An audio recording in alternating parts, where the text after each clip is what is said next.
Hi, Ian Troup. I'm a fly fishing guide, instructor, and competitive angler. I'm going to tie a little bit of a twist on a classic fly called a zebra midge. This is a great fly anytime you come across tea-colored water or want a zebra midge with a little bit of oomph.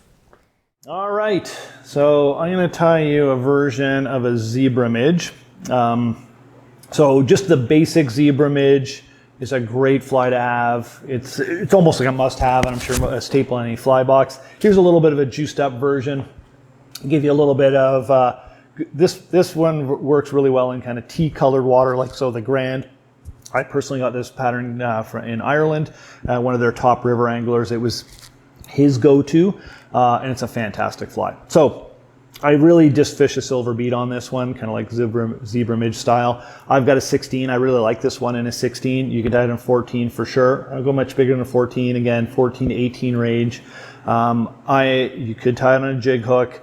I'm tying this on a 230 BL 16. I've got I think a 2.8 or a 3 mil bead. I think it's a 2.8 mil bead. Match your bead to your conditions. This is a very thin fly. It sinks really, really fast. So you will find you can go lighter on the beads, or it's a fly that will get down really, really quick in fast water. So again, match your bead size accordingly. You can see if I turn it over and just do a couple thread wraps, that bead popped right up. And you can see that bead is inverted. So the reason I use a slotted bead, this is a slotted bead.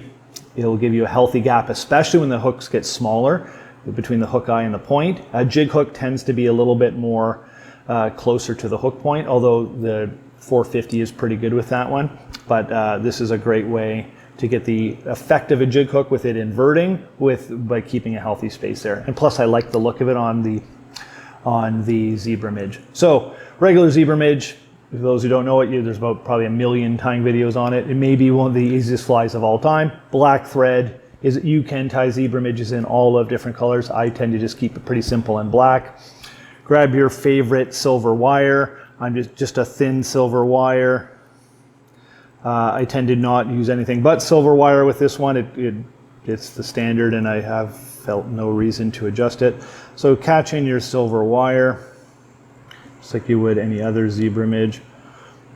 And I'm trying to keep it thin. So you noticed I didn't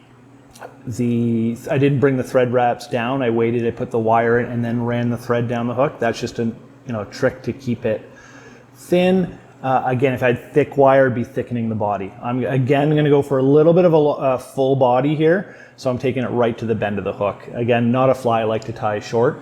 So here's the difference of adding a little bit of oomph to this one, or it gives it a little bit of a hot spot. I'm going to add a Glo Brite tail. You can add 4, Glo Brite 5, or Glo Brite 4. So Glo Brite 4 is really bright. It tends on the reddish side. Glo Brite 5 is a little bit on the orange side. This is a standard in your Frenchies and things along those lines. I actually like the 4 on this one, but I tie them with both, so don't get losing your mind if you don't have the right. You could also use fire orange thread will work. If you've got the old egg yarn, there's Alaskan roe. You fill in the blank for you. Anything orange-ish. But here's a Glo Brite number 4 is the one I use. So I've taken a chunk here. I'm just going to fold it once. Fold it again. And that's probably enough. So I just folded it twice. It depends how much you want the tail. And you see I've folded it across like this. Another reason I'm trying to keep the body as thin as possible. The more I fold that, the thicker the body's going to be.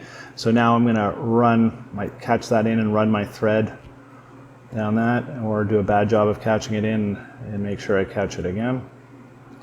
So here's a great example of not catching it in well. There we go. So again, keep it as thin as you can. So keeping that thin. That's why I've got thin thread, thin silver. So again, now I'm going to cover that as I run up the body. Nice thin body, tapering a little bit to the hook. Take your silver wire. Just whatever makes sense. Don't go too close. Here's, what's that, 4 wraps. Whatever kind of looks natural. A healthy gap between. If you really want to be fancy, they can get slightly wider as you get closer to the bead.